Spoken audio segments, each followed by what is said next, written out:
मैं यहाँ कोई रिश्तेदारी निभाने या मेहमान नवाजी का लुत्फ उठाने नहीं आया था अबू। मैं सिर्फ हिसाब करने आया हूँ।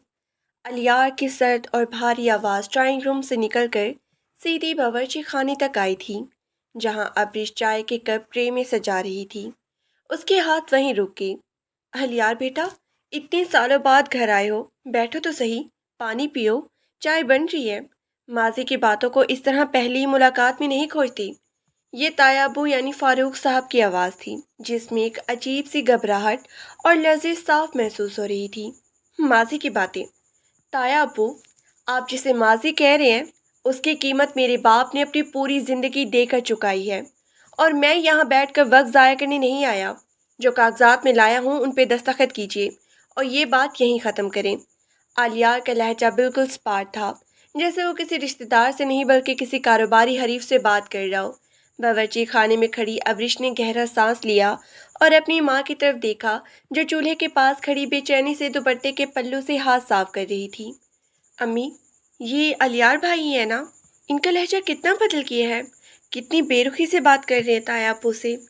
अबरिश ने धीमी आवाज़ में कहा। उसकी आंखों में हैरत और थोड़ा सा खौफ था। जुबैदा बेगम ने जल्दी से अबरिश के मुंह पे हाथ रखा और बाही की तरफ इशारा किया। आहिस्ता बोलो अबरिश, वो अब वो 12 साल वाला अलियार नहीं रहा जो तुम्हारे पीछे पीछे घूमता था। वो अब एक बड़ा कारोबारी इंसान बन चुका है, और जो गुस्सा उसके दिल में पाला गया है वो आज साफ नजर आ रहा है। तुम बस चाय की ट्रे उठाओ और खामोशी से देकर वापिस आ जाओ, ताया वो खुद संभाल लेंगे। अबरिश ने कपकपाते हाथों से ट्रे उठाई। उसका दिल बुरी तरह धड़क रहा था। वो आहिस्ता आहिस्ता कदम बढ़ाती हुई ड्राइंग रूम की तरफ चली गई।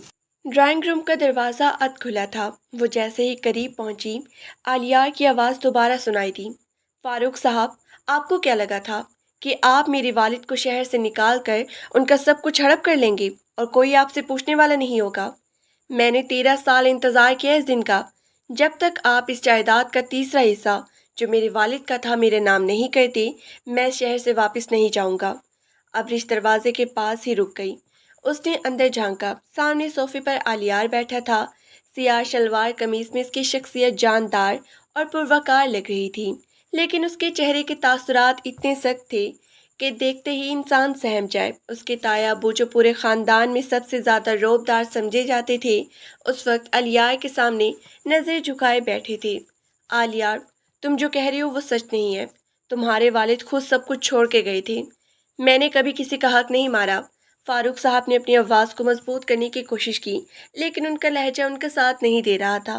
अलियार के चेहरे पर एक तल्ख मुस्कुराहट आई। झूठ मत बोलिए ताया अबू, अब मैं बच्चा नहीं हूँ। मेरे पास उस दुकान, हर उस ज़मीन का रिकॉर्ड मौजूद है जो दादा जान ने हम दोनों भाइयों के लिए छोड़ी थी। आपने जेल साजी के ज़रिए से अपने नाम करवाया। अब वक्त आ गया है कि वो सब वापस किया जाए। अबरिश से मजीद वहाँ खड़ा ना रहा गया। उसने अपने हवास मुश्तमा किए और ड्राइंग रूम के अंदर कदम रखा। जैसे उसके कदमों की आहट हुई, आलियार ने सर उठाकर देखा। उसकी गहरी और सर्द आंखें सीधी अबरिश के चेहरे पर टिक गई। अबरिश को लगा जैसे उसकी सांसें रुक गई हो। उसने जल्दी से नजरें झुकाई और ट्रे मेज पे रख दी। चाय, चाय पीछे, अबरिश की आवाज़ बामुश्किल उसके हलक से निकली। आलियार ने चाय के कप की तरफ देखा भी नहीं। उसकी नज़रें मुसलसल अबरिश पर थी। तो ये है अबरिश? आलियार ने फरूक साहब से पूछा। उसके लहजे में अब भी वही कार थी। जी, ये अबरिश है, तुम्हारी कज़न। फारूक साहब ने जल्दी से कहा, जैसे वो माहौल को हल्का करना चाहते हो। अबरिश बेटा, अपने भाई को सलाम करो। अबरिश ने हिम्मत करके दोबारा आलियार की तरफ देखा। अस्सलामु अलैकुम। आलियार ने सलाम का जवाब इतने धीमे लहजे में दिया कि अबरिश को बामुश्किल सुनाई दिया। वालेकुम सलाम, तुम जा सकती हो, यहाँ बड़ों की बातें हो रही हैं। आलियार का ये जुमला अबरिश को तीर की तरह लगा। उसका खौफ अब आहिस्ता आहिस्ता गुस्से में बदलने लगा।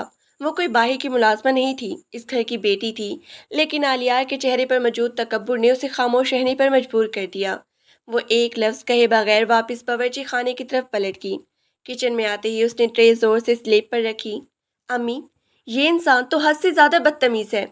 इसके दिल में ना किसी के लिए इज्जत है और ना ही कोई तमीज़। ताया अबू के सामने किस तरह अकड़ के बात कर रहा था, और मुझे देखकर तो ऐसे बोला जैसे मैं कोई गैर हूँ। जुबैदा बेगम ने उसके कंधे पे हाथ रखा। मैंने कहा था ना तुमसे, वहाँ बहस मत करो। हालात पहले ही बहुत खराब है। तुम्हारे अब्बू ने जो माजी में किया, उसका खमियाजा आज हमको भुगतना पड़ रहा है। आलिया का गुस्सा बेजान नहीं है, लेकिन उसका अंदाज वाकई बहुत सख्त है। ड्राइंग रूम में तकरार अब मजीद बढ़ चुकी थी। फारूक साहब के ऊंचे बोलने की आवाज बाहर तक आ रही थी। आलिया, तुम हद से बढ़ रही हो। मैं तुम्हारा ताया हूँ, तुम्हारे बाप का बड़ा भाई। तुम मुझसे इस लहजे में बात नहीं कर सकती। अगर जायदाद का मामला है तो हम बैठ कर सुकून से बात कर सकते हैं, लेकिन ये धमकियां देने का अंदाज बदलो। फारूक साहब अब गुस्से में आ चुके थे। धमकियां? आलियार अपनी जगह से उठ खड़ा हुआ। उसका कद आवर वजूद फारूक साहब के सामने एक दीवार की तरह लग रहा था। मैं धमकियां नहीं देता ताया अबू, मैं तो सिर्फ अपना फैसले सुनाने आया हूँ। अगर आप सीधे तरीके से कागजात पर दस्तखत नहीं करेंगे तो फिर अदालत और कानून अपना काम करेंगे। और आप अच्छी तरह जानते हैं कि अगर ये मामला अदालत में गया तो पूरे खानदान की इज्जत मिट्टी में मिल जाएगी। अब फैसला आपका है कि आप इज्जत से हक वापस करते हैं या जिल्लत के साथ। आलियार ने अपनी फाइल मेज से उठाई और उसे अपने पास महफूज किया। मैं आपको 3 दिन का वक्त दे रहा हूँ। 3 दिन बाद मैं दोबारा आऊँगा और मुझे उम्मीद है कि उस वक्त आपका जवाब मस्बत होगा। बगैर अलविदा कहे आलियार बड़े बड़े कदम उठाता हुआ ड्राइंग रूम से बाहर निकल गया और घर का बड़ा दरवाज़ा एक धमाके के साथ बंद हो गया। घर में गहरा और खौफनाक सुकूत छा गया। फारूक साहब सोफे पर ढेर हो गए। उनका चेहरा जर्द पड़ चुका था। जुबैदा बेगम और अबरीश जल्दी से ड्राइंग रूम में दाखिल हुई। आप ठीक तो हैं?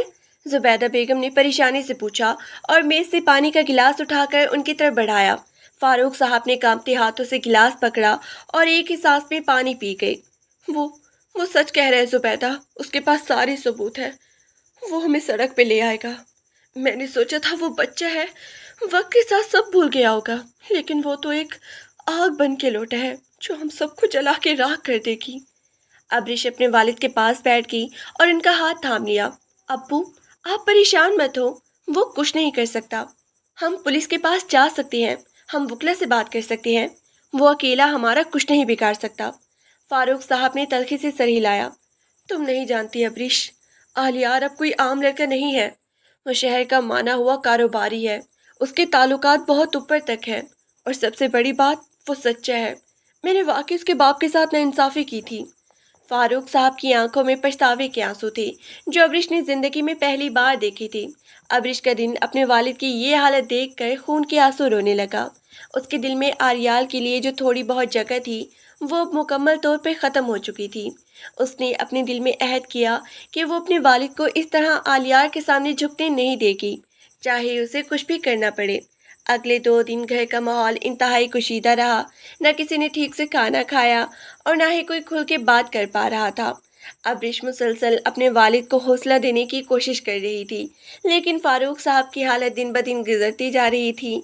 उनका ब्लड प्रेशर भी काबू में नहीं आ रहा था और डॉक्टर ने उन्हें किसी भी किस्म की जहनी दबाव से दूर रहने की ताकीद की थी। तीसरे दिन की शाम जब सूरज गरूब हो रहा था और घर में एक बार फिर वही तारीकी और खौफ का साया मंडला रहा था, बाहर एक गाड़ी के रुकने की आवाज़ आई। अबरीश का दिल जोर से धड़का।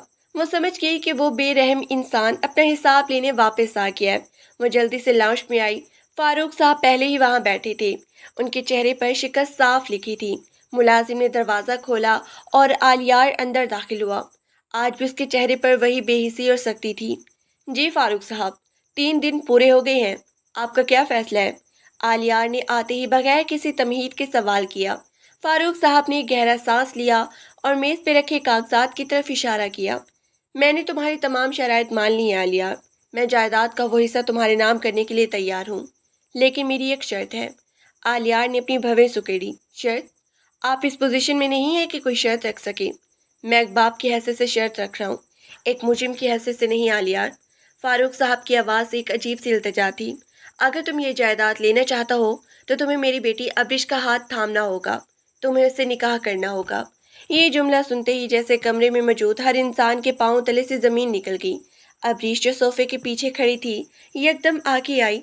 अब्बू, ये आप क्या कह रही हैं? मैं इस संगदिल इंसान से कभी शादी नहीं करूंगी। आलियार ने भी चौंक कर अबरीश की तरफ देखा और फिर उसकी नज़र दोबारा फारूक साहब पर टिक गई। उसके चेहरे पर पहली बार संजीदगी के साथ साथ हैरत के तासुरात उभरे थे। आलियार ने चंद सेकंड के लिए खामोशी इख्तियार की, जैसे वो फारूक साहब की बात की गहराई को समझने की कोशिश कर रहा हो। उसकी सर्द आंखों में एक अजीब सी चमक उभरी, लेकिन उसने अपने चेहरे के तासुरात को बदलने नहीं दिया। آپ اپنی جائیداد کو بچانے کے لیے اپنی بیٹی کا سودا کر رہے ہیں؟ تایا ابو، آلیار کا لہجہ اتنا کاٹدار تھا کہ فاروق صاحب تل ملا کے رہ گئے۔ یہ سودا نہیں ہے آلیار، فاروق صاحب نے دکھ سے کہا، یہ میری زندگی کی سب سے بڑی غلطی کا کفارہ ہے۔ میں جانتا ہوں کہ میں نے تمہارے باپ کے ساتھ برا کیا، لیکن میں اپنی بیٹی کو سڑک پہ نہیں دیکھ سکتا۔ اگر یہ جائیداد تمہارے پاس چلے گی تو ہمارے پاس کچھ نہیں بچے گا۔ اگر تم ابریش سے شادی کر لیتے تو یہ جائیداد بھی تمہاری ہو جائے گی اور میری بیٹی کا مستقبل بھی محفوظ ہو جائے گا۔ میں جانتا ہوں تم غصے کے تیز ہو، لیکن تم مخلص ہو، تم اسے کبھی دکھ نہیں دو گے۔ ابو، خدا کے لیے میری زندگی کا فیصلہ اس طرح مت کریں۔ ابریش کے آنسو اب اس کے گالوں پر بہہ رہے تھے۔ وہ الیار کے سامنے اس طرح خود کو ایک مہرے کی طرح استعمال ہوتے نہیں دیکھ سکتی تھی۔ میں کسی بھی حال میں اس انسان سے نکاح نہیں کروں گی جو ہمارے گھر کو برباد کرنے آیا ہے۔ میں بھوکھی مر جاؤں گی لیکن اس کے سامنے کبھی نہیں جھکوں گی۔ آلیار نے مڑ کر ابریش کو دیکھا۔ اس کی آنکھوں میں آنسو تھے، لیکن ان آنسوؤں کے پیچھے ایک صریح انکار اور غیرت تھی۔ آلیار کے ہونٹوں پر ایک مبہم سی مسکراہٹ آئی جو شاید طنز کی تھی یا کسی اور احساس کی۔ ابریش، تم اندر جاؤ۔ زبیدہ بیگم نے روتے ہوئے ابریش کا ہاتھ پکڑا اور اسے کھینچنے کی کوشش کی، لیکن ابریش اپنی جگہ سے نہ ہلی۔ وہ اپنی پوری قوت سے آلیار کو گھور رہی تھی، جیسے وہ اپنی نظروں سے اس کے تکبر کو توڑ دینا چاہتی ہو۔ آلیار دوبارہ فاروق کی طرف مڑا۔ اس نے اپنی گھڑی دیکھی اور پھر بہت ہی ٹھنڈے لہجے میں بولا، فاروق صاحب، آپ نے بہت ہی بڑا پتہ کھیلا ہے۔ آپ جانتے ہیں کہ اگر میں اس شرط کو مسترد کر دوں تو دنیا کہے گی کہ میں اتنا ظالم تھا کہ میں نے اپنی تایا کے خاندان کو سڑک پہ لا کھڑا کیا، اور اگر میں مان لوں تو مجھے وہ سب واپس مل جائے گا جو میرا حق ہے۔ وہ چند قدم آگے بڑھا اور میز پر جھک کر فاروق صاحب کی آنکھوں میں آنکھیں ڈال کے بولا، مجھے آپ کی شرط منظور ہے، میں ابریش سے نکاح کرنے کے لیے تیار ہوں، لیکن یاد رکھیے یہ شادی صرف ایک معاہدہ ہوگی۔ میں اسے اپنے گھر لے جاؤں گا، اسے اس کا حق دوں گا، لیکن اس رشتے میں محبت یا کسی روایتی میاں بیوی جیسے تعلق کی امید مت رکھیے گا۔ ابریش کا پورا وجود کانپ اٹھا۔ تم ہوتے کون ہو فیصلہ کرنے والے؟ میں نے ابھی تک ہاں نہیں کہی، وہ چلائی۔ آلیار نے اس کی طرف دیکھے بغیر اپنے کاغذات اٹھائے اور بہت ہی اطمینان سے کہا، تمہاری ہاں یا نہ مجھے کوئی فرق نہیں پڑتا ابریش۔ تمہارے والد نے فیصلہ کر دیا ہے اور میں نے اسے قبول کر لیا ہے۔ نکاح کل شام کو ہوگا۔ اسی گھر میں کسی دھوم دھام کی ضرورت نہیں ہے، صرف قریبی لوگ ہوں گے۔ آلیار یہ کہہ کر مڑا اور باہر کی طرف چل دیا۔ جاتے جاتے وہ دروازے کے پاس رکا اور ابریش کی طرف دیکھ کر بولا، اپنے آنسو سنبھال کے رکھو، اب ان کی بہت ضرورت پڑے گی۔ اس کی جانے کے بعد لاؤنج میں جیسے قیامت کا منظر تھا۔ ابریش صوفے پر بیٹھ کر پھوٹ پھوٹ کر رو دی۔ فاروق صاحب نے اپنا سر دونوں ہاتھوں میں چھپا لیا۔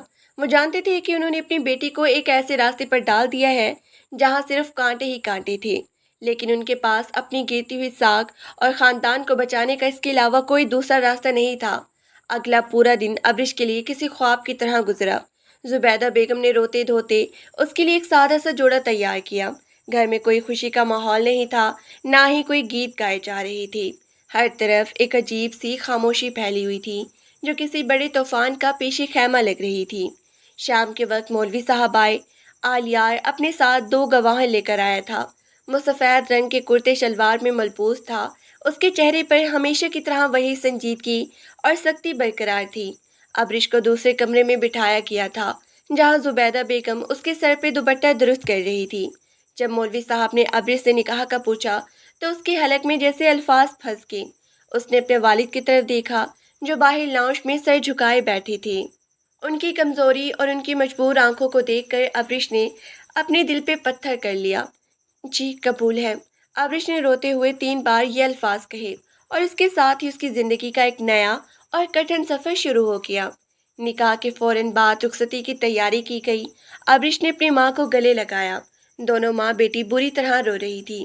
فاروق صاحب نے الیار کا ہاتھ تھامنا چاہا، لیکن آلیار نے صرف سر جھکا کر انہیں الوداع کہا اور ابریش کو گاڑی کی طرف جانے کا اشارہ کیا۔ گاڑی میں بیٹھتے ہی ابریش نے رخ موڑ کر کھڑکی سے باہر دیکھنا شروع کر دیا۔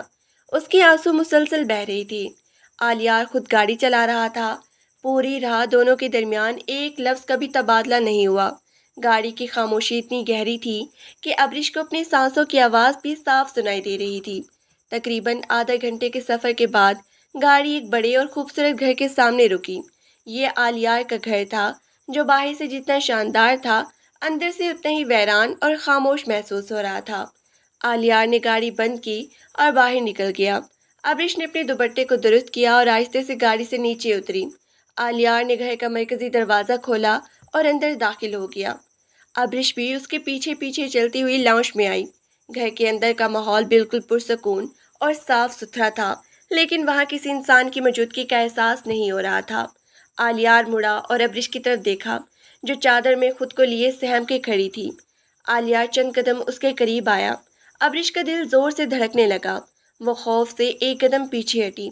आलियार ने उसे इस हरकत को नोट किया, लेकिन उसके चेहरे पे कोई तासुर नहीं उभरा। डरो मत, आलियार ने बहुत ही धीमी आवाज में कहा, जिसमें पहले वाली काट नहीं थी लेकिन संजीदगी अब भी मौजूद थी। मैंने पहले ही कहा था कि मेरी दुश्मनी तुम्हारे बाप से है, तुमसे नहीं है। तुम इस घर की इज्जत बनकर आई हो और तुम्हें तुम्हारा पूरा मान मिलेगा। ये सामने वाला कमरा तुम्हारा है, तुम यहाँ आराम कर सकती हो। अब्रिश ने हैरत से उसे देखा। और तुम? उसके मुंह से अचानक निकल गया। आलियार ने गहरा सांस लिया। मैं ऊपर वाले हिस्से में रहता हूँ, तुम्हें इस घर में किसी चीज़ की कमी नहीं होगी, लेकिन मुझसे किसी रवायती शौहर की मोहब्बत या तवज्जो की उम्मीद मत रखना। हम सिर्फ दुनिया के सामने मियाँ बीवी हैं, इस घर के अंदर हम दो अजनबी हैं। ये कहकर आलियार मुड़ा और सीढ़ियों की तरफ बढ़ गया। अब्रिश वहीं खड़ी उसे जाती हुई देखती रही। उसके दिल में हैरत, खौफ और उलझन का एक नया तूफान उठ खड़ा हुआ था। वो जिस इंसान को एक जल्लाद और बदला लेने वाला समझ रही थी, उसका ये रूप उसकी समझ से बाहर था। उसने अपने कमरे का दरवाज़ा खोला और अंदर दाखिल हो गई। कमरा बहुत ही खूबसूरती से सजा हुआ था, लेकिन अब्रिश के लिए उस वक्त हर चीज़ बेमायनी थी। वो बेड पर बैठ गई और अपने घुटनों में सर छुपा के रोने लगी। उसे नहीं मालूम था कि आने वाला कल उसके लिए क्या लेकर आएगा, लेकिन एक बात तय थी कि आलियार के साथ जिंदगी गुजारना इतना आसान नहीं होगा जितना वो समझ रही थी। रात भर रोते रोते अब्रिश की आंखें सूज चुकी थी। जब सुबह की पहली किरण खिड़की के पर्दों को चीरती हुई कमरे में दाखिल हुई तो उसने सिसकियां लेना बंद किया। वो रात भर बेड के कोने में सहम कर बैठी रही थी। उसे मालूम ही नहीं हुआ कि कब उसकी आंख लग गई। अपने इर्द गिर्द के अजनबी माहौल को देखकर उसे एक बार फिर अपने नसीब पर रोना आया, लेकिन उसने खुद को संभाला। वो अब रो कर खुद को कमज़ोर नहीं करना चाहती थी। वो बेड से उठी, बाथरूम जाकर मुंह हाथ धोया और आईने में अपना चेहरा देखा। चेहरे पर थकन और आंखों के गिर्द हल्के लाल साए उसकी रात की कहानी खुद सुना रहे थे। उसने अपना सादा सा गुलाबी रंग का सूट पहना, दुपट्टे को अच्छी तरह सर पे जमाया और गहरा सांस लेकर कमरे से बाहर निकल आई।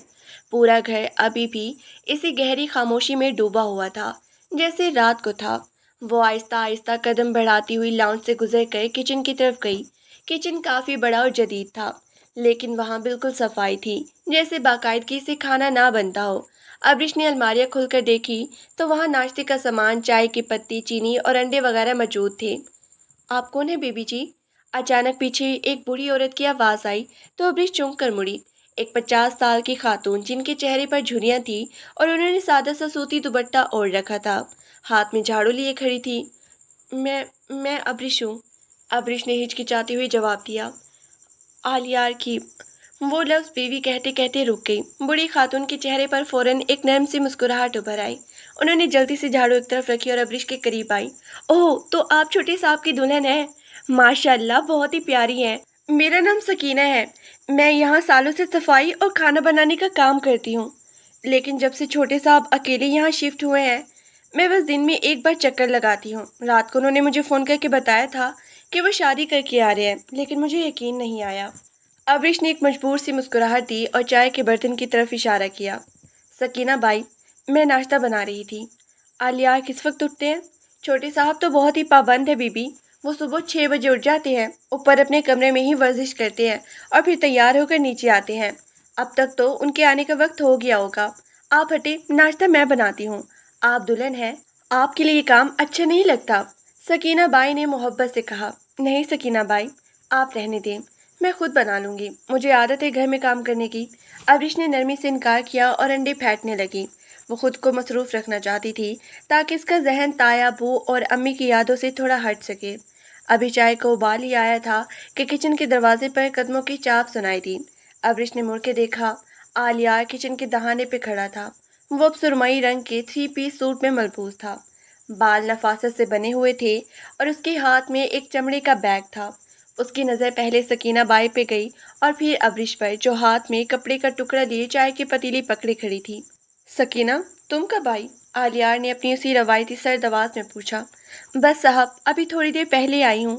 میں نے سوچا دلہن جی اکیلی ہوں گی تو ان کی مدد کر دوں۔ سکینہ بھائی نے ادب سے جواب دیا۔ ٹھیک ہے، تم لانچ کی صفائی کرو، آلیار نے مختصر کہا اور پھر ابرش کی طرف متوجہ ہوا۔ میرا ناشتہ میز پر لگا دو، مجھے 20 منٹ میں نکلنا ہے۔ وہ بغیر کوئی اور بات کیے مڑا اور ڈائننگ ٹیبل کی طرف چلا گیا۔ ابرش نے ایک ٹھنڈی آہ بھری۔ اس انسان کے لہجے میں کبھی کوئی نرمی نہیں آ سکتی تھی۔ اس نے جلدی سے پراٹھے اور انڈے پلیٹ میں نکالے، چائے کپ میں ڈالی اور ٹرے اٹھا کر ڈائننگ ٹیبل کی طرف چلی پڑی۔ آلیار میز پر بیٹھا اپنے فون میں کچھ دیکھ رہا تھا اور ساتھ ہی کچھ کاغذات پر نظر دوڑا رہا تھا۔ ابرش نے خاموشی سے ناشتے کی پلیٹ اور چائے کا کپ اس کے سامنے رکھا اور خود جانے کے لیے مڑی۔ بیٹھو، آلیار نے فون سے نظریں ہٹائے بغیر کہا۔ ابرش رک گئی۔ مجھے ناشتہ نہیں کرنا، مجھے بھوک نہیں ہے۔ آلیار نے فون میز پہ رکھا اور اپنی گہری آنکھیں اٹھا کر اسے دیکھا۔ میں نے یہ نہیں پوچھا کہ تمہیں بھوک ہے یا نہیں، میں نے کہا ہے بیٹھو، مجھے تم سے کچھ بات کرنی ہے۔ ابرش کا دل چاہا کہ وہ اس کے اس حکمیہ انداز پر وہیں چلا اٹھے، لیکن اس نے خود پہ قابو پایا اور اس کے سامنے والی کرسی کھینچ کر بیٹھ گئی۔ اس نے اپنی نظریں میز کی طرف جما لی۔ دیکھو ابرش، آلیار نے چائے کا گھونٹ لیتے ہوئے بات شروع کی۔ اس کا لہجہ بالکل کاروباری تھا۔ میں ایک مصروف انسان ہوں۔ میں صبح نکلتا ہوں اور رات سے پہلے گھر نہیں آتا۔ اس گھر میں سکینہ بائی دن میں آتی ہے، ان کے علاوہ کوئی تیسرا انسان یہاں نہیں ہوتا۔ تمہیں جس چیز کی ضرورت ہو تم سکینہ کو بتا سکتی ہو، وہ لا دیں گی۔ اگر کوئی بڑی ضرورت ہو تو مجھے فون کر سکتی ہو۔ اس نے اپنی جیب سے ایک نیا اور مہنگا فون نکالا اور میز پر ابرش کی طرف سرکا دیا۔ اس میں میرا نمبر محفوظ ہے، اس کے علاوہ تمہاری ماں کا نمبر بھی میں نے لکھوا دیا ہے، تم جب چاہو ان سے بات کر سکتی ہو، میری طرف سے کوئی پابندی نہیں ہے۔ ابرش نے فون کی طرف دیکھا، پھر آلیار کے چہرے کو تکا۔ تم نے یہ سب کیوں کیا؟ اگر تمہیں مجھ سے اتنی ہی نفرت ہے، اگر یہ شادی صرف ایک معاہدہ ہے، تو پھر یہ سہولتیں دینے کا کیا مطلب ہے؟ آلیار کے چہرے پر ایک ثقیل سا تاثر ابھرا۔ میں نے کل رات بھی کہا تھا، میری دشمنی تمہارے باپ سے ہے، تم سے نہیں۔ میں کسی بے گناہ کو اپنے غصے کی سزا نہیں دیتا۔ تم میری بیوی بن کر اس گھر میں آئی ہو، تو ایک بیوی کو جو مادی سہولتیں ملتی ہیں وہ تمہیں ملیں گی، لیکن اس سے زیادہ کچھ نہیں۔ مجھے تمہاری ان مادی سہولتوں کی ضرورت نہیں ہے۔ ابرش کی آواز میں غصہ اور دکھ دونوں شامل تھے۔ میں یہاں کوئی عیاشی کرنے نہیں آئی۔ تم نے میرے باپ کو مجبور کیا، تم نے ہمارے خاندان کی مجبوری کا فائدہ اٹھایا۔ آلیار نے اپنے ہاتھ میں پکڑی چھری اور کانٹا میز پہ رکھا۔ اس کی آنکھیں یکدم تاریک ہو گئی۔ فائدہ میں نے اٹھایا؟ ابرش، اپنے تایا ابو سے جا کر پوچھنا کہ 13 سال پہلے جب انہوں نے میرے والد کو جھوٹے مقدمات میں پھنسایا تھا اور ہماری مٹی کی چھت تک چھین لی تھی، فائدہ کس نے اٹھایا تھا؟ میں نے تو صرف اپنا حق واپس لیا ہے، اور اس حق کے بدلے میں نے تمہیں اپنے گھر کی چھت دی ہے، اس لیے بہتر ہوگا کہ تم خود کو مظلوم سمجھنا بند کرو۔ وہ اپنی جگہ سے اٹھ کھڑا ہوا، اپنا کوٹ درست کیا اور بیگ اٹھایا۔ میں رات کو 9 بجے تک آؤں گا، گھر سے باہر جانے کی کوشش مت کرنا جب تک میں ساتھ نہ ہوں۔ وہ بڑے بڑے قدم اٹھاتا ہوا باہر نکل گیا اور ایک بار پھر لاؤنج کا بڑا دروازہ بند ہونے کی آواز آئی۔ ابرش وہیں کرسی پر بیٹھی رہ گئی، اس کی آنکھوں سے ایک بار پھر آنسو ٹپک پڑے۔ آلیار کی باتیں اتنی کڑوی تھی کہ وہ ان کا جواب بھی نہیں دے سکتی تھی، کیونکہ وہ جانتی تھی کہ اس کے والد نے ماضی میں واقعی کوئی بڑی غلطی کی تھی۔ آلیار کے جانے کے بعد گھر بالکل سنسان ہو گیا تھا۔ سکینہ بائی اپنا کام ختم کر کے دوپہر کے وقت چلی گئی۔ جاتے ہوئے انہوں نے ابرش سے کھانے کا پوچھا، لیکن ابرش نے منع کر دیا۔ اس کا دل مٹی میں بند تھا، اسے صرف اپنے والدین کی فکر ستا رہی تھی۔ اس نے میز پہ رکھا ہوا فون اٹھایا۔ فون بالکل نیا تھا اور اس پر ایک خوبصورت کور چڑھا ہوا تھا۔ اس نے اس کا لاک کھولا تو سامنے اسکرین پر 2 ہی نمبر تھے، ایک پر آلیار لکھا تھا اور دوسرے پر امی۔ ابرش نے تڑپ کر امی کے نمبر پر انگلی رکھی اور فون کان سے لگا لیا۔ دوسری طرف سے 2 ہی گھنٹیاں بجی اور زبیدہ بیگم نے فون اٹھا لیا، جیسے وہ فون ہاتھ میں لیے ہی بیٹھی ہو۔ ہیلو ابرش، میری بچی، تم ٹھیک ہو؟ زبیدہ بیگم کی روتی ہوئی آواز سنائی دی۔ امی، ابرش کا بندھن ٹوٹ گیا اور وہ پھوٹ پھوٹ کر روتی۔ امی، مجھے آپ کی بہت یاد آ رہی ہے۔ ابو کیسے ہیں؟ انہوں نے کچھ کھایا؟ ابرش، رو مت میری جان، تمہارے ابو ٹھیک ہے، بس رات سے کمرے میں بیٹھے ہیں، کسی سے بات نہیں کر رہے، وہ خود کو قصوروار سمجھ رہے ہیں۔ زبیدہ بیگم نے اپنی آنسو پوچھتے ہوئے کہا۔ تم بتاؤ، آلیار نے کچھ کہا تو نہیں؟ اس کا رویہ کیسے تمہارے ساتھ؟ ابرش نے ایک لمحے کے لیے سوچا، اگر وہ اپنی ماں کو آلیار کی تلخ باتوں اور اس کے سرد رویے کے بارے میں بتاتی تو ان کی پریشانی مزید بڑھ جائے گی۔ اس نے اپنے دکھ کو اپنے اندر ہی چھپانے کا فیصلہ کیا۔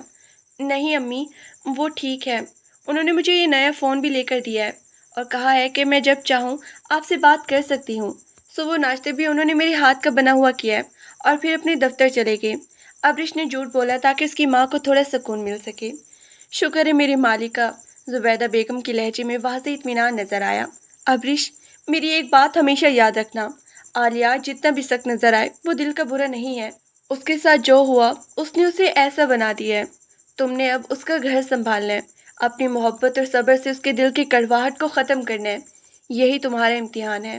امی، میں کوشش کروں گی، لیکن وہ بہت ہی اکڑ ہے، ابرش نے دھیمی آواز میں کہا۔ وقت سب ٹھیک کر دیتا ہے بیٹا، تم بس ہمت مت ہارنا۔ اب میں فون رکھتی ہوں، تمہارے ابو کے لیے دوا لے کر جانی ہے، اپنا خیال رکھنا۔ زبیدہ بیگم نے کہہ کر فون بند کر دیا۔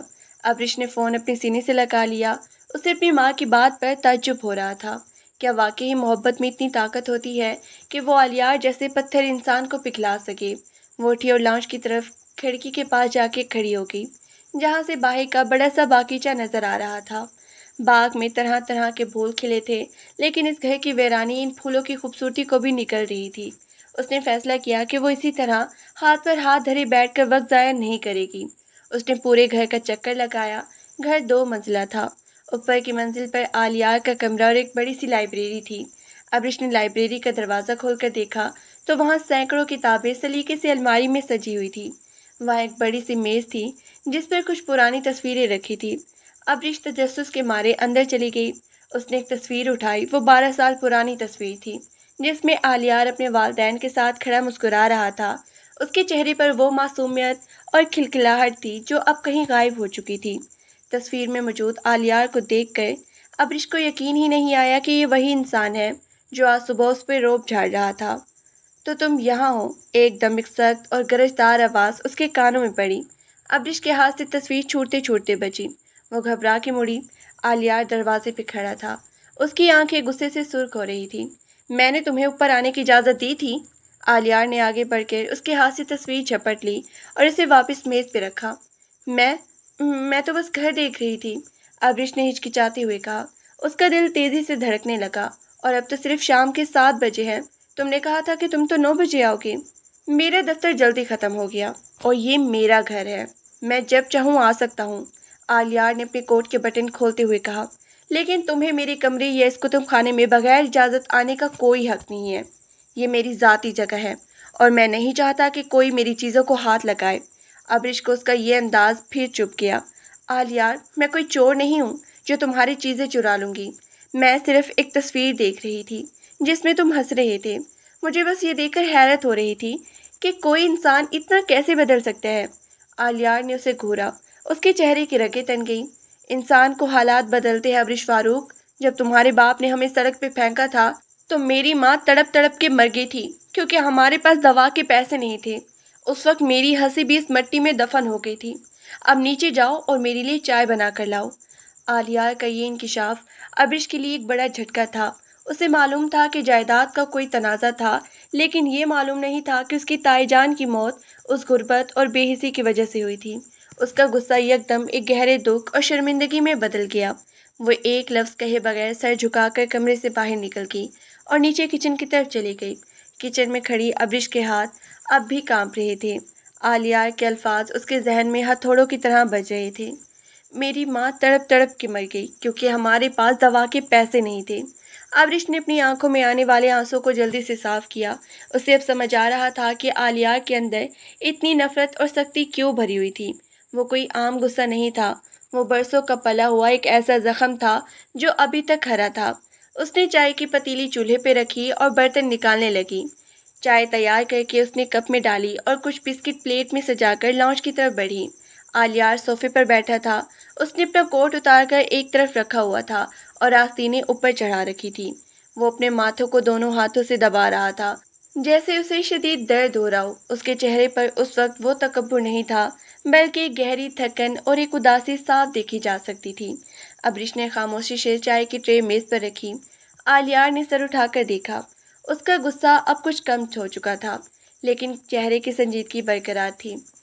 چائے پی لیں، ابرش نے بہت ہی دھیمی اور نرم آواز میں کہا۔ اس کے لہجے میں اب وہ پچھلا اکڑ پن نہیں تھا जिस पर आलियार ने भी चूम कर उसे देखा। आलियार ने चाय का कप उठाया और एक घूंट लिया। अब्रिश वहीं खड़ी रही। वो जाने लगी थी लेकिन उसके कदम वहीं रुके। आलियार, अब्रिश ने हिचकिचाते हुए उसे पुकारा। आलियार ने कप पर नज़र जमाए हुए जवाब दिया। मुझे मुझे नहीं मालूम था कि ताईजान की मौत उन हालात में हुई थी। अब्बू ने मुझे कभी इस बारे में कुछ बताया नहीं। मैं सिर्फ इतना जानती थी कि ख़ानदान में कुछ अनबन है। अब्रिश ने शर्मिंदगी से सर झुकाकर कहा, अगर मैं किसी बात से तुम्हें दुख पहुंचाता हूँ तो मैं माजरत चाहती हूँ। आलियार ने चाय का कप मेज़ पर रखा और टेक लगाकर बैठ गया। उसने अब्रिश को गौर से देखा। उसके चेहरे पर सच्चाई और अफसोस के तासुरात वाज़ेह थे। तुम्हारी माजरत से माजी नहीं बदल जाएगा अब्रिश, आलियार ने ठंडे लहजे में कहा, लेकिन इस बार उसकी आवाज़ में वो काट नहीं थी। लेकिन मुझे ये देखकर अच्छा लगा कि तुम में अपने बाप की तरह झूठा गरूर नहीं है। कम से कम तुम सच को कबूल करने का हौसला रखती हो। अब्रिश ने गहरा सांस लिया और उसके सामने वाले सोफे पर बैठ गई। आलियार, मेरी अप्पू बुरे इंसान नहीं है। शायद उनसे माजी में कोई बहुत बड़ी गलती हुई हो, लेकिन वो अब उसका पछतावा भुगत रहे हैं। तुमने देखा नहीं वो तुम्हारे सामने किस तरह हार गई। उन्होंने अपनी सबसे अजीज चीज़ यानी मुझे तुम्हारे नाम कर दिया ताकि वो इस गुनाह का कफारा अदा कर सके। आलिया के होठों पर एक तल्ख मुस्कुराहट उभरी। उन्होंने तुम्हें मेरे नाम अपनी जायदाद बचाने के लिए किया है अब्रिश, किसी पछतावे की वजह से नहीं माना। नहीं, तुम गलत कह रहे हो, अब्रिश ने तड़प के कहा। अगर वो जायदाद बचाना चाहते तो वो अदालत जा सकते थे, वो कोई और रास्ता निकाल सकते थे। लेकिन उन्होंने तुम्हारी शर्त मानी क्योंकि उनका ज़मीर उन्हें मलामत कर रहा था। वो जानते थे कि वो तुम्हारे सामने मुजरिम है। आलियार कुछ देर खामोश रहा, जैसे वो अब्रिश की बात पे गौर कर रहा हो। फिर वो उठा और अपने कमरे की तरफ जाने लगा। चाय अच्छी थी, बर्तन समेट लो और तुम भी आराम करो। कल सुबह हमें ख़ानदानी तकरीब में जाना है, दुनिया को दिखाने के लिए कि हम एक खुशहाल जोड़ा है। वो ये कहकर सीढ़ियाँ चढ़ गया और अब्रिश वहीं बैठी उसकी पुश्त को देखती रही। उसका दिल कहता था कि आलिया जितना बाहर से सख्त है, अंदर से उतना ही टूटा हुआ है। अगली सुबह अब्रिश जल्दी उठ गई थी। उसने सकीना बाई के आने से पहले ही नाश्ता तैयार कर लिया था। आलिया जब नीचे आया तो वो तैयार था और उसने काले रंग का सूट पहन रखा था। अब्रिश ने खुद भी एक खूबसूरत गहरे नीले रंग का रेशमी सूट पहना था जो उसकी रंगत पे बहुत जच रहा था। नाश्ते के दौरान दोनों के दरमियान ज़्यादा बातचीत नहीं हुई। नाश्ता ख़त्म करने के बाद आलियार ने गाड़ी की चाबी उठाई। चलो देर हो रही है। गाड़ी का सफ़र खामोशी से कट रहा था, लेकिन इस बार की खामोशी में वो पहले वाला खौफ नहीं था, बल्कि एक अजीब सा सुकून था। तकरीबन 40 मिनट बाद गाड़ी एक हॉल के सामने रुकी, जहां आलियार के कारोबारी दोस्त की शादी की तकरीब थी। जैसे ही दोनों हॉल के अंदर दाखिल हुए, सबकी नज़रें उन पर टिक गई। आलियार शहर का एक बड़ा नाम था और इसकी अचानक शादी की खबर ने सबको हैरान कर दिया था। लोग उनकी तरफ बढ़े और मुबारकबाद देने लगे। आलियार ने बहुत ही मैच्योर और अच्छे तरीके से सबका इस्तकबाल किया। उसने अब्रिश का तारुफ अपनी बीवी के तौर पे करवाया। जब वो लोगों के सामने बात कर रहा था तो उसका हाथ अब्रिश के कमर के पीछे था, जैसे वो उसे तहफ़्फ़ुज़ दे रहा हो। अब्रिश को उसके इस लिमिट से एक अजीब सा एहसास हुआ जो उसके लिए बिल्कुल नया था। एक जगह कुछ ख़वातीन बैठी थी जिन्होंने अब्रिश को अपने पास बुलाया। आलियार मर्दों की तरफ चला गया। अरे वाह आलियार बेटा, दुल्हन तो बहुत ही प्यारी लाई हो, एक बुजुर्ग खातून ने अब्रिश के सर पे हाथ रखते हुए कहा। आलियार ने बहुत दुख देखे अपनी ज़िंदगी में, अब तुम आ गई हो, इसके घर को खुशियों से भर देना। अब्रिश ने खामोशी से सर हिलाया। उसे अंदाज़ा हो रहा था कि बाहर की दुनिया में आलियार की कितनी इज्जत थी और लोग उसे किस कदर पसंद करते थे। उसी दौरान वहाँ एक लड़की आई जिसने बहुत ही जदीद लिबास पहन रखा था और उसके चेहरे पर एक अजीब सा तकब्बुर था। उसने अब्रिश को ऊपर से नीचे तक देखा। तो तुम हो आलियार की वाइफ? मैं जोया हूँ, आलियार की कारोबारी सहेली। मुझे तो यकीन ही नहीं आया जब मुझे पता चला कि आलियार ने इतनी जल्दी और इतनी सादा तरीके से शादी कर ली। वो तो हमेशा कहता था कि वो शादी नहीं करेगा। जोया के लहजे में एक छुपा हुआ तंज था जो अब्रिश ने फ़ौरन महसूस कर लिया। जी, कुछ फैसले अचानक ही अच्छे लगते हैं, अब्रिश ने बहुत ही शाइस्तगी से और एतमाद से जवाब दिया, जिस पर जोया का चेहरा थोड़ा उतर सा गया। दूर खड़ा आलियार मुसलसल अब्रिश में नज़र रखे हुए था। जब उसने देखा कि जोया अब्रिश के पास खड़ी है और अब्रिश के चेहरे पर थोड़ी सी उलझन है, तो वो फ़ौरन अपने दोस्तों को छोड़कर अब्रिश की तरफ बढ़ा। क्या बात हो रही है यहाँ? आलियार ने आकर अब्रिश के कंधे पे अपना हाथ रखा। उसका लहजा बहुत नरम था। कुछ नहीं आलियार, मैं बस तुम्हारी वाइफ से बात कर रही थी, जोया ने मुस्कुरा के कहा। बहुत ही सादा है ये, सादगीन का हुस्न है ज़ोया, और मुझे यही पसंद है, आलियार ने बगैर किसी हिचकिचाहट के कहा। उसका ये जुमला सुन के न सिर्फ ज़ोया खामोश होगी बल्कि अब्रिश का दिल भी ज़ोर से धड़का। उसने चौंक कर आलियार की तरफ देखा, लेकिन आलियार के चेहरे पर वही पुरसकून और संजीदा तासुरात थे। हमें अब निकलना चाहिए, काफ़ी देर हो रही है, आलियार ने अब्रिश से कहा और उसे साथ लेकर हॉल से बाहर निकल गया। गाड़ी में बैठते ही अब्रिश ने आलियार की तरफ देखा। तुमने ज़ोया के सामने वो सब क्यों कहा? तुम तो मुझसे मोहब्बत नहीं करते। आलियार ने गाड़ी स्टार्ट की और सड़क पर डाल दी। मैंने जो वो कहा वो दुनिया के सामने अपनी इज्जत के लिए कहा था। मैं नहीं चाहता कि कोई मेरे घर के मामले पर उंगली उठाए। दुनिया के सामने तुम मेरी बीवी हो और मैं अपनी बीवी की तौहीन कभी बर्दाश्त नहीं कर सकता, चाहे वो कोई भी हो। अब्रिश ने खिड़की से बाहर देखना शुरू कर दिया। आलियार का ये रूप उसके लिए जितना पेचीदा था उतना ही दिलकश भी होता जा रहा था। वो समझ नहीं पा रही थी कि वो इस इंसान से नफरत करे या उसकी इस मशहूर शख्सियत की कायल हो जाए। कहानी अब एक ऐसे मोड़ पे आ चुकी थी जहां दोनों के दिलों में एक दूसरे के लिए पोशीदा एहसास जागने लगे थे, लेकिन माजी की धुंध अभी तक उनके सामने दीवार बन के खड़ी थी। तकरीब से वापसी पर घर का माहौल बदला हुआ था। गाड़ी से उतरकर जब अब्रिश लाउंज में आई तो उसका दिल अभी तक आलियार के उन अल्फाजों पे धड़क रहा था जो उसने ज़ोया के सामने कही थी। वो खामोशी से अपने कमरे में गई, अपने जेवरात उतारे और कपड़े बदल के दोबारा सादा लिबास में आ गई। जब वो बाहर आई तो आलियार लाउंज में सोफे पर बैठा हुआ था। उसने अपने सूट का कोट उतारकर पास ही रखा था और उसकी नज़रें सामने दीवार पर लगी एक पेंटिंग पर टिकी हुई थी। अब्रिश आहिस्ता से किचन में गई और पानी का गिलास भरकर उसके पास आई। उसने गिलास मेज पर रखा और सोफे के कोने पर बैठ गई। तुमने वहां सबके सामने ज़ोया को जो जवाब दिया, मैंने उसकी तवक्का नहीं की थी, अब्रिश ने खामोशी को तोड़ते हुए कहा। उसकी आवाज़ में एक धीमापन था जो आलियार ने फौरन महसूस किया। आलियार ने सर मोड़कर उसे देखा। उसकी आंखों में हमेशा रहने वाली वो सख्त सर्दी अब कुछ कम लग रही थी। मैंने पहले भी कहा था अब्रिश, दुनिया के सामने तुम मेरी बीवी हो और तुम्हारी इज्जत मेरी इज्जत है। मैं किसी को ये इजाज़त नहीं दे सकता कि वो मेरे घर के मामले पर या तुम्हारी सादगी पर बात करे, सिर्फ दुनिया के सामने।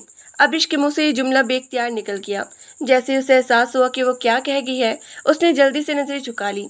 आलिया चंद सेकंड के लिए खामोश रहा। वो उसे देखता रहा, फिर उसने एक लंबा और गहरा सांस लिया। अब्रिश, मैंने अपनी ज़िंदगी में सिर्फ नफरत और बदले की आग देखी है। मुझे नहीं मालूम कि एक आम और खुशहाल मियाँ बीवी का रिश्ता कैसे होता है, लेकिन मैं ये जानता हूँ कि तुम इस सब की कसूरवार नहीं हो जो मेरे साथ माजी में हुआ। अब्रिश ने अपनी नज़रें उठाई और आलिया की आंखों में देखा। तो क्या हम माजी को वहीं नहीं छोड़ सकते जहाँ वो था? आलिया, ज़िंदगी बहुत छोटी है और पछतावों या गुस्से के साथ जीना इंसान को अंदर से खोखला कर देता है। मेरे अब्बू ने अपनी गलती मान ली है, मैंने तुम्हारी हर शर्त मान ली है। अब तुम इस दिल को थोड़ा नरम क्यों नहीं करते? आलिया ने कोई जवाब नहीं दिया, लेकिन उसका उठकर अपने कमरे की तरफ जाना यह बता रहा था कि अब्रिश की बातें उसके दिल पे असर कर रही थी। अगले चंद दिन उनकी ज़िंदगी एक पुरसकून और रोज़मर्रा की रूटीन में गुजरने लगी। अब उनके दरमियान वो पहले जैसी तलखी नहीं रही थी। आलिया जब सुबह नाश्ते के लिए आता तो अब्रिश पहले से ही उसकी पसंद का नाश्ता मेज़ पर सजा चुकी होती। वो दोनों अब मेज़ पर बैठकर काम की बातें भी करते और घर के मामले पर भी गुफ्तगू होती। आलिया का लहजा अब हकीमिया नहीं रहा था, बल्कि उसमें एक शाइस्तगी आ चुकी थी। एक शाम जब आलिया दफ्तर से वापस आया तो उसके हाथ में एक बड़ा सा लिफाफा था। वो लाउंज में आया जहां अब्रिश शाम की चाय बनाकर मेज़ पर रख रही थी। आलिया ने वो लिफाफा मेज़ पर रख दिया और अब्रिश की तरफ इशारा किया। ये क्या है? अब्रिश ने चाय का कप उसके आगे बढ़ाते हुए पूछा। इसे खोल कर देखो, आलिया ने बहुत ही सुकून से कहा। अब्रिश ने हिचकिचाते हुए लिफाफा उठाया और उसमें से कागजात बाहर निकाले। जैसे उसकी नज़र कागजात पे पड़ी, उसकी आंखें हैरत से फैल गई और उसका हाथ कांपने लगा। ये जायदाद के वही कागजात थे जो चाय अबू ने आलिया के नाम किए थे, लेकिन अब इन कागजात पर कानूनी तौर पर यह लिखा था कि आलिया ने यह सब जायदाद वापस फारूक साहब और अब्रिश के नाम मुंतकिल कर दी है। आलिया, ये तुम क्या कर रहे हो? अब्रिश की आवाज़ रुन गई। तुम तो ये सब लेने आए थे, फिर तुमने ये वापस क्यों कर दिया? आलिया सोफे पे थोड़ा आगे झुका और अब्रिश के चेहरे को देखने लगा, जहाँ उस वक्त खुशी और हैरत के आंसू साफ नजर आ रहे थे। मैं जब इस शहर से वापस आया तो अब्रिश, तो मेरे जहन में सिर्फ बदला और इंसाफ था। आलिया ने बहुत ही धीमी और मैच्योर आवाज़ में कहना शुरू किया। मुझे लगता था कि जो मैं तुम्हारे वालिद से सब कुछ छीन लूँगा तो मेरे दिल को सुकून मिल जाएगा, लेकिन जब मैंने ये सब कर लिया और तुम इस घर में मेरी बीवी बनकर आ गई तो मुझे एहसास हुआ کہ سکون جائیداد یا پیسوں سے نہیں ملتا۔ وہ اٹھا اور ابریش کے پاس آ کر بیٹھ گیا۔ اس نے زندگی میں پہلی بار خود آگے بڑھ کے ابریش کے ہاتھ کو اپنے دونوں ہاتھوں میں تھام لیا۔ اس کا لمس بہت ہی گرم اور مخلص تھا۔ ابریش، ان چند دنوں میں جو تم نے اس ویران گھر کو سنبھالا ہے، جس طرح میری کڑوی باتوں کو صبر سے سنا ہے اور میرے غصے کا جواب بھی نرمی سے دیا ہے، اس نے میرے دل کی اس آگ کو بجھا دیا ہے جو 13 سال سے جل رہی تھی۔ مجھے اب اس جائیداد کی کوئی ضرورت نہیں ہے۔ میں یہ سب تمہارے والد کو واپس کر رہا ہوں تاکہ ان کا پچھتاوا بھی ختم ہو جائے اور وہ سکون سے رہ سکے۔ ابریش کے آنسو اب اس کے گالوں پر بہہ رہے تھے، لیکن یہ دکھ کے آنسو نہیں تھے بلکہ گہری مسرت اور تشکر کے آنسو تھے۔ اور ہمارا رشتہ؟ آلیار، تم نے تو کہا تھا کہ یہ شادی صرف ایک معاہدہ ہے۔ آلیار کے ہونٹوں پر ایک بہت ہی خوبصورت اور سچی مسکراہٹ ابھری۔ اس نے اپنے انگوٹھے سے ابریش کے گال پر موجود آنسو کو صاف کیا۔ معاہدہ کاغذوں پر ہوتے ہیں ابریش، دلوں کے رشتے معاہدے کے محتاج نہیں ہوتے۔ میں نے تمہیں دنیا کے سامنے اپنی بیوی مانا تھا، لیکن آج میں تمہیں اپنے دل سے اپنی زندگی کا سب سے اہم حصہ مان رہا ہوں۔ اگر تم مجھے معاف کر سکو، میری اس ماضی کے غصے کو بھلا سکو، تو کیا ہم اس رشتے کو ایک نیا آغاز دے سکتے ہیں، ایک حقیقی میاں بیوی کی طرح۔ ابریش نے آلیار کی آنکھوں میں دیکھا۔ جہاں کوئی سختی، کوئی نفرت یا کوئی بدلہ نہیں تھا، وہاں صرف سچی محبت، احترام اور ایک نیا تحفظ تھا جس کی اسے ہمیشہ سے خواہش تھی۔ اس نے آلیار کے ہاتھ پر اپنی گرفت مضبوط کر لی۔ میں نے تمہیں کبھی غلط نہیں سمجھا آلیار۔ میں جانتی تھی کہ تمہارے سخت روپ کے پیچھے ایک بہت ہی مخلص انسان چھپا ہوا ہے۔ مجھے کسی جائیداد کی ضرورت نہیں ہے، مجھے صرف تمہارا یہ ساتھ چاہیے تھا۔ ابریش نے مسکراتے ہوئے اپنے آنسو پوچھے۔ تو پھر کل ہم تایا ابو اور امی کے گھر چلیں گے۔ یہ کاغذات انہیں خود دیں گے اور ان سے کہیں گے کہ ان کی بیٹی اب اپنے گھر میں بہت خوش ہے۔ آلیار نے اس کا ہاتھ چومتے ہوئے کہا۔ اس کی آواز میں ایک دھیمی سی رومانیت تھی۔ شام کی چائے ٹھنڈی ہو رہی تھی، لیکن اب لاؤنج میں برسوں سے پھیلی ہوئی وہ سردی اور ویرانی ہمیشہ کے لیے ختم ہو چکی تھی۔ آلیار اور ابریش اب ایک دوسرے کے سامنے بیٹھے اپنی زندگی کے ایک نئے اور محبت بھرے سفر کا آغاز کر رہی تھی، جہاں ماضی کی دھن چھٹ چکی تھی اور سامنے صرف ان کی محبت کا روشن اور خوبصورت سویرا تھا۔